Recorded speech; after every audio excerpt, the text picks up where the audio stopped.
E aí, pessoal, tudo bem? Sejam bem-vindos a mais um De Olho no Bolso aqui na sua TV Câmara Caruaru, canal 22.2. Quem está aqui conosco hoje é Guilherme Martins, ele é doutor em Economia pela Universidade Federal de Pernambuco. Ele vai debater aqui conosco um pouquinho sobre o futuro desse Mercosul nessa última metade da primeira gestão do governo Bolsonaro e a possibilidade de uma possível moeda única à la bloco europeu aqui no Mercosul. Seja bem-vindo, Guilherme, aqui ao De Olho no Bolso. Seja bem-vindo à TV Câmara Caruaru. Muito obrigado. Gostaria de agradecer pelo convite e vamos falar um pouco sobre o Mercosul, né?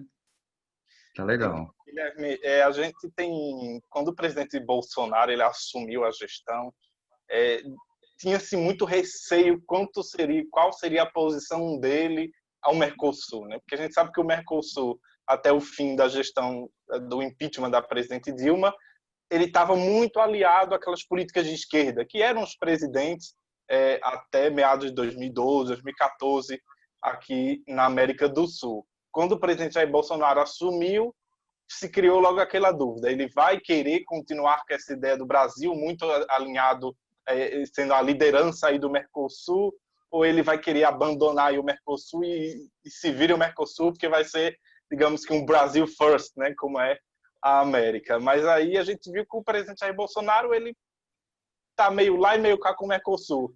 Qual a análise que você faz aí, Guilherme, com relação à relação do governo Bolsonaro, não da pessoa dele, mas da gestão dele com o ministro Paulo Guedes, junto ao Mercosul? A gente pode dizer que o Brasil hoje tem um plano para o Mercosul?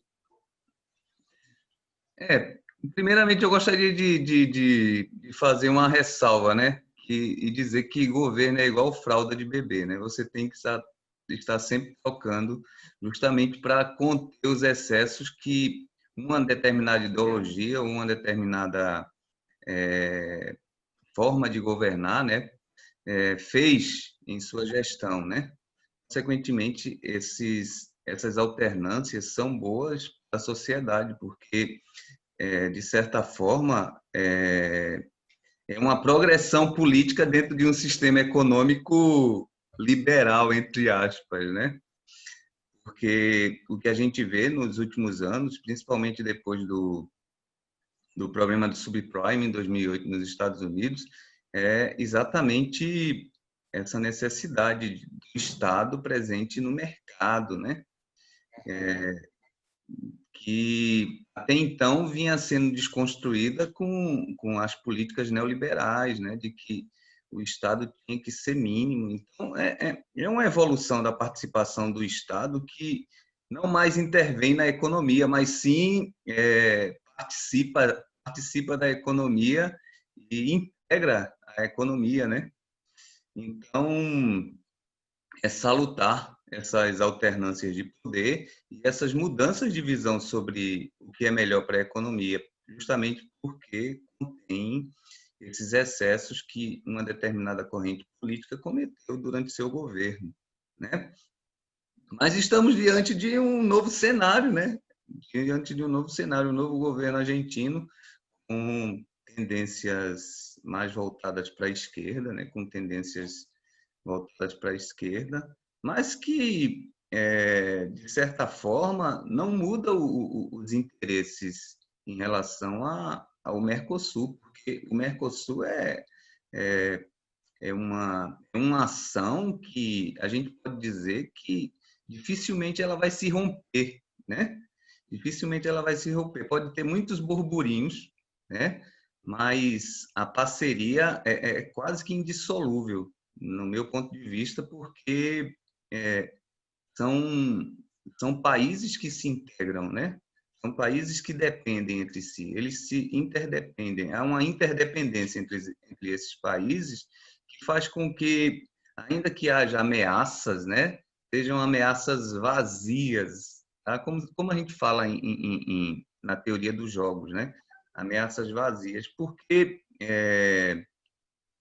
o que a gente pode esperar é mais uma evolução do que um retrocesso, né? E que, ainda que haja essa alternância de de pontos de vista diferentes em relação a como o Estado deve participar da economia ou como essa ação do Estado deve ser mais autoritária ou menos autoritária, né, mais autônoma, isso não deve comprometer o futuro do Mercosul. Tá entendendo? Então, inclusive, o Paulo Guedes levantou a possibilidade de uma moeda comum, né, que seria uma evolução desse processo de integração dos países, né? A gente pode dizer, Guilherme, que hoje o Mercosul ele já teve, o Brasil já foi muito mais integrado ao Mercosul. A gente pode dizer que o governo Bolsonaro ele está tão integrado assim, ou ele, na avaliação de vocês economistas, ele ainda está um pouco distante do Mercosul? O Mercosul ele perdeu algum tipo de força, a gente pode dizer assim, não só com o governo Bolsonaro, mas com as atuais gestões dos presidentes do país, dos países ao redor aqui na América do Sul, que já não são mais tão de esquerda, né? Sim, como eu falei, o debate hoje é em saber quanto e onde do Estado, né? O debate hoje, depois da crise do subprime, houve uma ciência, né, de que economias com regulação, né, saíram-se melhor da crise do que aquelas economias menos reguladas. Então, isso traz à tona, né, a necessidade do Estado participar da economia de forma regulatória, né, e de forma a não deixar que o mercado por si só se resolva, como era o ideário dos liberais, né? Então, na visão liberal, o mercado se autorregulava. O problema da autorregulação é que os agentes de mercado forçam as falhas de mercado, né? Então, em decorrência dessas possibilidades de inoperância do mercado, então, o Estado é a mão forte que pode fazer com que não haja essas inoperâncias.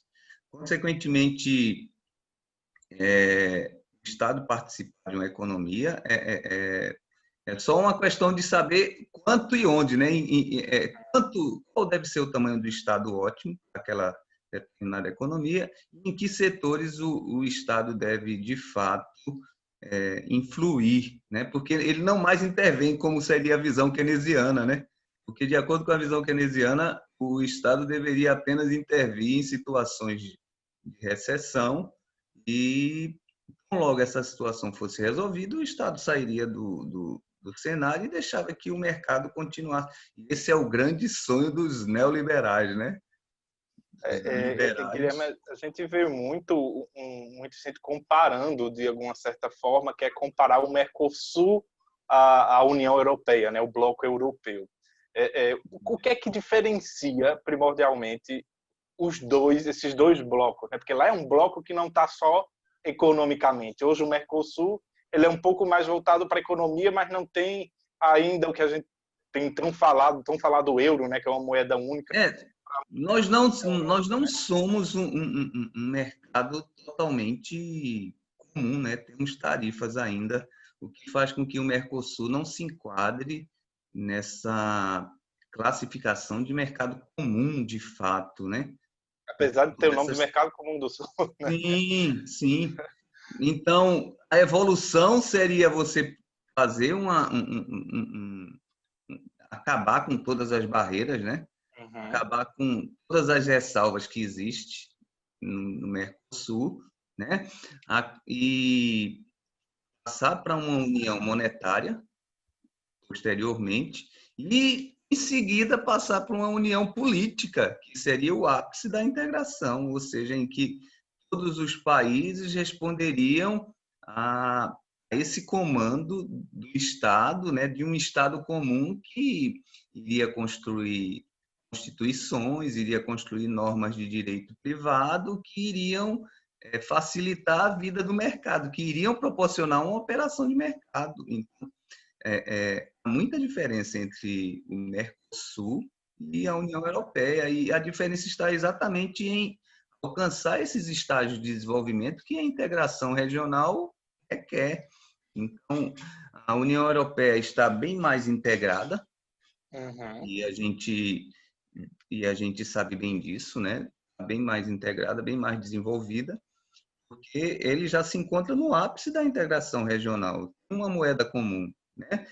Tem um conjunto de normas jurídicas que integram a questão política também, né?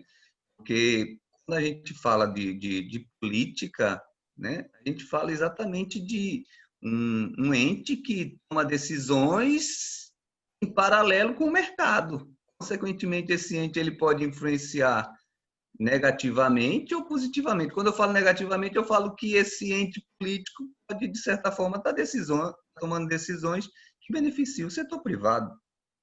Tá entendendo? O que não é de se esperar de um Estado, né? É tipo o que a gente fala dos amigos do rei, né? Ou seja, o rei que toma decisões para beneficiar os seus amigos, tá entendendo? Consequentemente, a gente sabe do peso do Estado e da influência do Estado, né? Qualquer decisão que tome favor para um determinado setor, isso vai favorecer demais os agentes daquele setor, né? Em detrimento da sociedade que paga o custo, né? Que paga o grande custo. Então, falta muito para a gente se assemelhar à União Europeia, né? Então, a gente não alcançou ainda esses níveis de integração e alcançar esses níveis de integração significa superar essas ideologias diferentes, né? Superar os preconceitos, né? Principalmente agora, considerando que Brasil e Argentina são os principais agentes, os principais formadores desse bloco, né? Detêm a maior parte do PIB.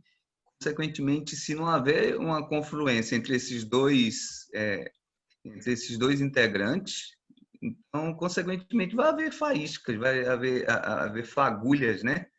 Que dificultem qualquer passo adiante da integração desse mercado. E aí, pessoal de Olho no Bolso, ele vai dando uma pausinha agora para o intervalo, é bem rapidinho, mas a gente já volta daqui a pouquinho.